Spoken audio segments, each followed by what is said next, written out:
some things. You're going to do some reflections, some group work, and some kind of partner work. Okay? If I'm speaking too quickly, please slow me down. I speak quickly in Spanish, I speak quickly in English. So I just speak quickly. So as Mark said, I'm from the United States. I'm from a state called Massachusetts. And I always say I'm from Boston, but that's not true. I'm from a small city on the other side of the state. The nice part of Massachusetts. It's from a rural town. And I've been in Madrid for about 12 years now. So I actually studied in university to be a Spanish teacher. And I came to Madrid and nobody wanted to learn Spanish from an American. So I changed my field, and so now I do English. And was very happy kind of when bilingual education came about, and especially in Madrid, because that's where I'm located. Because I find it to be fascinating. Okay, so we decide the topic.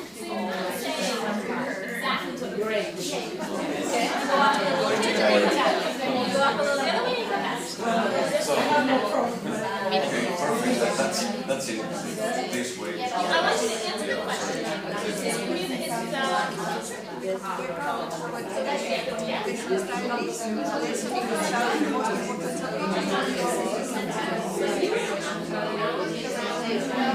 So, how do you interpret this?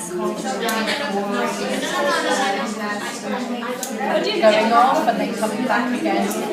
Right. But then if it goes to the circle, that's a square. Right, exactly. So you start with your triangle, and then you go off and you say lots of random things, and then they're all related, and then you come back to the same point. Why should we do projects in our classes? You tell me. Because they're motivating, challenging. Good. They're motivating and challenging. Anything else? They can learn to work together. Works on other skills, not just the content they're learning. Good. Anything else? Everybody can do something. Good. So everyone's involved. Good. It's a way to structure the teaching. Sometimes they can take the responsibility off of you and give them more responsibility as well, which is something they need to do eventually in the future as well. So I said that it helps increase interaction, which is necessary when you're learning language and culture, right? When should we do projects? What do you think? Anytime. Good. Often? Not often?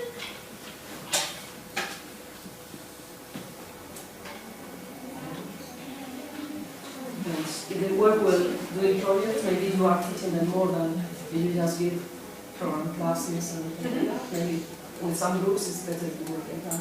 Okay. Most of the time. Right.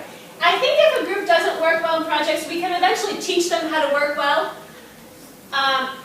If your school has a program that teaches young students, if you're in primary, teaches first graders to work together, you can expect them to work together well from that first year. If you're a secondary school and there's a program that teaches them in first of SO to work well, how to structure groups, how to work together, you can expect that of them. If not, you may have to reteach them. And it's not an easy thing. You have to do it over and over again until they get it, but they will get it. Everyone can learn how to work together. But it does have to be structured for them. So, I think as often as possible, understanding that you have all the restraints that you have to finish the book, to finish the curriculum, to do all the things that you need to do as well. So this may or may not be very often. What should you incorporate in your projects? What should you study? Or your students study, I guess. Interesting things related to the curriculum. Okay, good. Now this is the way that we can introduce culture. So you can introduce cultural study related to the curriculum aspect that you're teaching. Yes? And then how are you going to do projects with your students?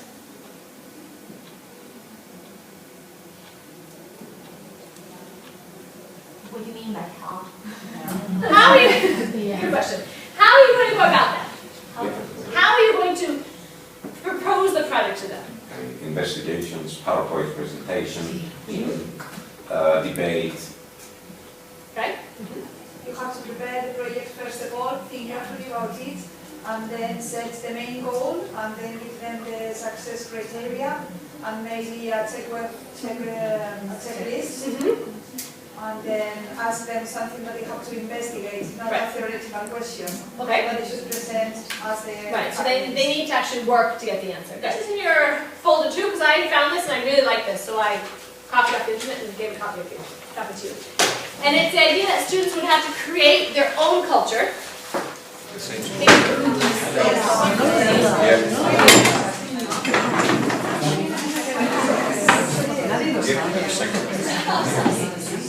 Develop this entirely, but more or less what you talked about. Because other groups could maybe do the same thing or tweak it a little bit for their classes. Okay? A little sharing of ideas. So who wants to start? At the beginning we were talking about the idea of Spain as a melting pot. Then we wanted to compare like the average Spanish student, high school student, and his timetable compared to the average, I don't know, Austrian student or somebody from another country. Thanks to our language assistant relationships with other language assistants. But as we kept on talking, things were getting a little bit weird. And so finally we are going to talk about the difference between, because I work at a rural area, which is also like quite big related to other rural area around that place where I work. And so that would be nice to compare my students from a rural area with students from the big city. Okay.